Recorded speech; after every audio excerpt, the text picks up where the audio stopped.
सभी बच्चों को नमस्कार। बच्चों, कहानियाँ हमारे जीवन में बदलाव लाती है, हमें जीने का सलीका सिखाती है, हमें प्रेरणा देती है अच्छे कार्य करने की। आज हम ऐसी ही कहानी लेकर आए हैं। कहानी का नाम है चुग्गा। इसको लिखा है गिरिजा कुलश्रेष्ठ ने। तो हाँ बच्चों, फिर तैयार हो आप? चलो सुनते हैं कहानी चुग्गा। बिरजू सुबह सुबह फसल की रखवाली के लिए अपने खेत पर गया। खेत में मक्के की फसल लहला रही थी। मक्के की बालियां दूधिया दानों से भरने लगी थी।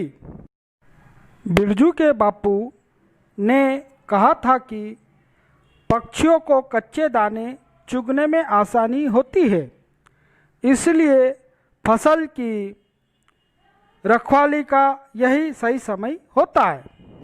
अपने पिता द्वारा कही गई इन बातों को ध्यान में रखते हुए बिरजू खेत की ओर चल पड़ा। बिरजू ने खेत पर बने मचान पर चढ़कर चारों ओर देखा।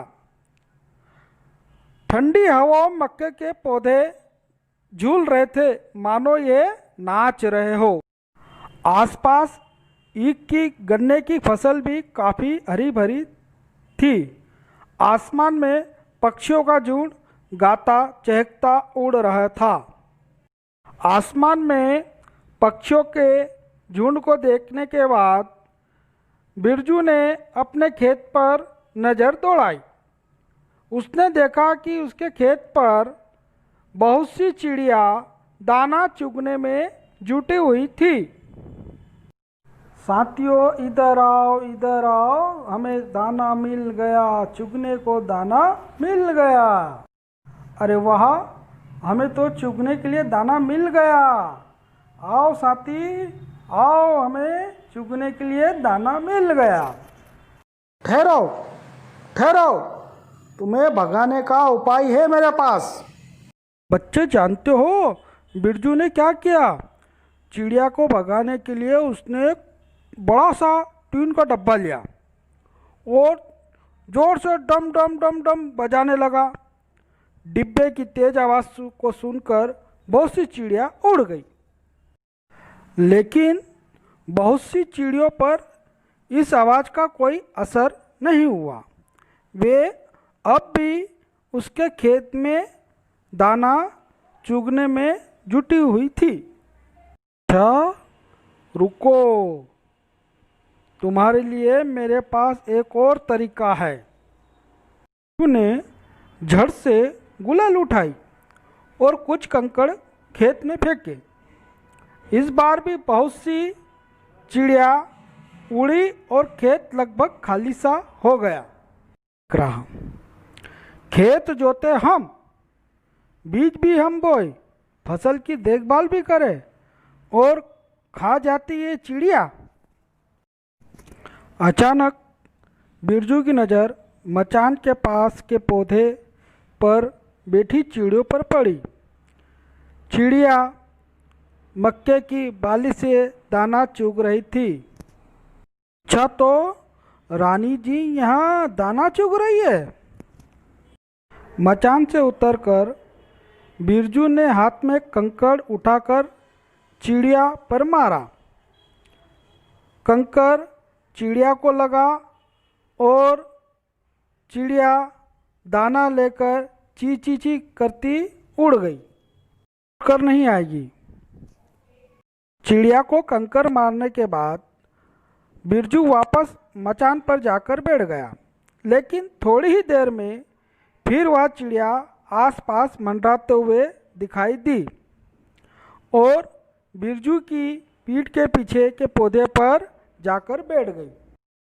बिरजू ने फिर से चिड़िया को डराकर उड़ाया और सोचने लगा कि यह बार बार उड़ाने पर भी वापस क्यों आ जाती है।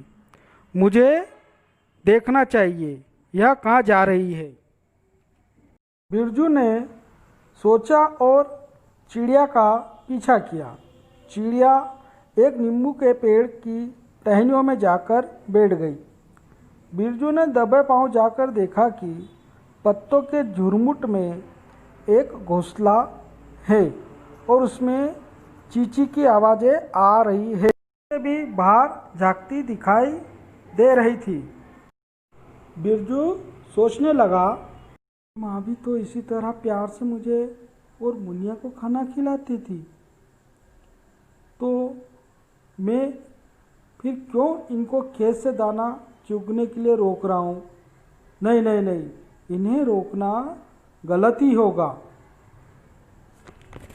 चिड़िया द्वारा उसके बच्चों को दाना खिलाने के इस ममतामयी दृश्य को देखकर बिरजू भाव विभोर हो गया और उसके हाथ के सारे कंकड़ नीचे जमीन पर गिर गए। बिरजू ने मन ही मन यह संकल्प लिया कि अब मैं चिड़िया या अन्य पक्षियों को दाना चुगने से नहीं रोकूंगा। चिड़ियों को दाना चुगते देखकर बिरजू बहुत खुश हो रहा था। चिड़िया भी बिना भय के खेत में विचरण करने लगी और जितना ज़रूरत होता उतना दाना चुगने लगी। बच्चों, आपको यह कहानी कैसी लगी कमेंट बॉक्स में ज़रूर बताएं और हमारे YouTube चैनल को सब्सक्राइब करना ना भूलें। बच्चों, आपने कहानी अच्छी तरह से सुनी है। अब आप इन प्रश्नों के उत्तर दीजिए। आइए जानते हैं ये प्रश्न कौन से हैं और इनके उत्तर आप फटाफट दीजिए।